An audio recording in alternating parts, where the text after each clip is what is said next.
지금 이 영상을 보는 당신 아마 열심히 살고 있을 겁니다. 맡은 일 제대로 하고 약속 잘 지키고 누구한테 피해주지 않으려고 조심하면서요. 근데 이상하죠? 그렇게 살고 있는데 왜 원하는 건 잘 안 이루어질까? 왜 내 옆 사람은 별로 열심히 사는 것도 아닌 것 같은데 원하는 걸 다 가져갈까? 오늘 그 이유를 말씀드릴 겁니다. 근데 미리 경고할게요. 이 이야기 들으면 좀 불편합니다. 왜냐하면 문제가 세상에 있는 게 아니라 당신 안에 있거든요. 그것도 아주 오래전부터요. 자, 시작합니다.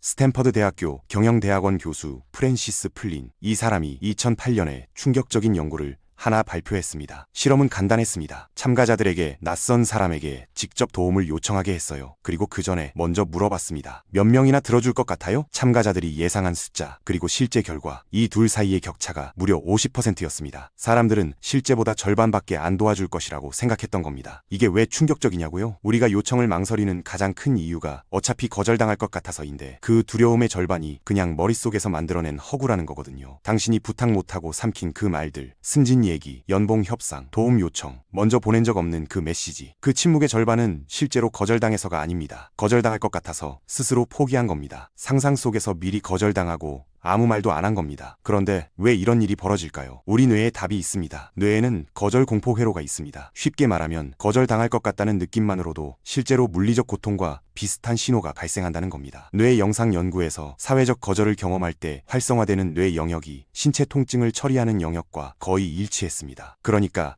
말을 못하는 게 의지 문제가 아닙니다. 뇌가 부탁하는 것, 고통으로 인식하도록 연결돼 있는 겁니다. 진화심리학적으로 이유가 있습니다. 수만 년 전 인류가 부족 사회에서 살 때 무리에서 쫓겨나는 건 곧 죽음이었습니다. 그래서 뇌는 거절 가능성이 있는 모든 상황을 생존 위협으로 처리하도록 진화했어요. 문제는 그 회로가 21세기인 지금도 그대로 작동하고 있다는 겁니다. 직장 상사한테 연봉 얘기 꺼내는 게 죽고 사는 문제가 아닌데 뇌는 그렇게 처리합니다. 전두엽이 마비되고 코르티솔이 솟구치고 심장이 빨라집니다. 그 상태에서 자연스럽게 나오는 결론이 뭐겠어요? 그냥 말하지 말자. 이게 반복되면 어떻게 될까요? 플린 교수의 연구에서 이런 분석이 나왔습니다. 도움을 필요로 하는 사람은 거절이 무서워 말하지 않고 줄 준비가 된 사람은 부탁이 오기를 기다립니다. 이 두 사람이 서로 기다리다가 결국 아무 일도 일어나지 않습니다. 연구자들은 이걸 기다림의 함정이라고 불렀습니다. 그리고 솔직하게 물어볼게요. 지금 당신 삶에 이 함정이 몇 개나 있나요? 꺼내지 못한 말 한마디 때문에 멈춰있는 것들이요. 잠깐 생각해보세요. 그런데 여기서 정말 중요한 걸 하나 말씀드려야 합니다. 이 얘기를 듣고 나서 대부분의 사람들은 이렇게 생각합니다. 그래, 그냥 용기 내면 되겠구나. 이게 틀렸습니다. 용기를 내는 건 해결책이 아닙니다. 용기는 감정입니다. 오늘은 있다가 내일은 없어요. 우리에게 필요한 건 용기가 아니라 뇌가 요청을 위협이 아닌 기회로 처리하도록 바꾸는 기술입니다. 그 기술을 지금 드리겠습니다. 첫 번째, 뇌의 필터를 바꿔라. 짐 론이라는 전설적인 강연가가 있습니다. 수십 년 전 그 사람이 세미나에서 성공의 공식을 딱 한 단어로 정리했어요. 안스크 점 요청하라. 이게 단순한 동기부여 문장처럼 들릴 수 있습니다. 근데 이건 뇌과학적으로 정확히 맞는 말입니다. 우리 뇌는 매초 최대 1100만 비트의 정보를 받아들입니다. 그런데 의식이 처리할 수 있는 건 고작 40비트에서 50비트예요. 나머지는 전부 걸러냅니다. 무엇을 통과시킬지 결정하는 기준은 딱 하나입니다. 지금 내가 중요하다고 생각하는 것. 예를 들어볼게요. 특정 자동차를 사고 싶다고 마음을 먹는 순간 갑자기 그 차가 길에서 눈에 띄기 시작합니다. 차가 갑자기 늘어난 게 아닙니다. 원래 항상 있었어요. 뇌의 필터가 바뀐 겁니다. 요청도 똑같이 작동합니다. 원하는 것을 명확하게 말로 꺼내는 순간 뇌는 그것을 중요한 목표로 등록합니다. 그 순간부터 그 목표와 연결된 사람, 기회, 정보가 갑자기 보이기 시작합니다. 말하기 전에는 보이지 않았던 것들이요. 요청은 단순히 무언가를 얻는 행위가 아닙니다. 뇌의 안테나를 바꾸는 행위입니다. 두 번째, 상대방의 뇌를 이해하라. 플린 교수 연구의 핵심 발견이 하나 더 있습니다. 우리가 요청을 두려워하는 이유, 상대가 거절하면 상대가 편할 것이라고 생각하기 때문입니다. 근데 실제로는 정반대였습니다. 상대방 입장에서 거절은 굉장히 불편한 일입니다. 누군가의 직접적인 요청을 거절할 때 상대방은 사회적 압박과 죄책감을 느낍니다. 그래서 도움을 줄 수 있는 상황에서 대부분의 사람들은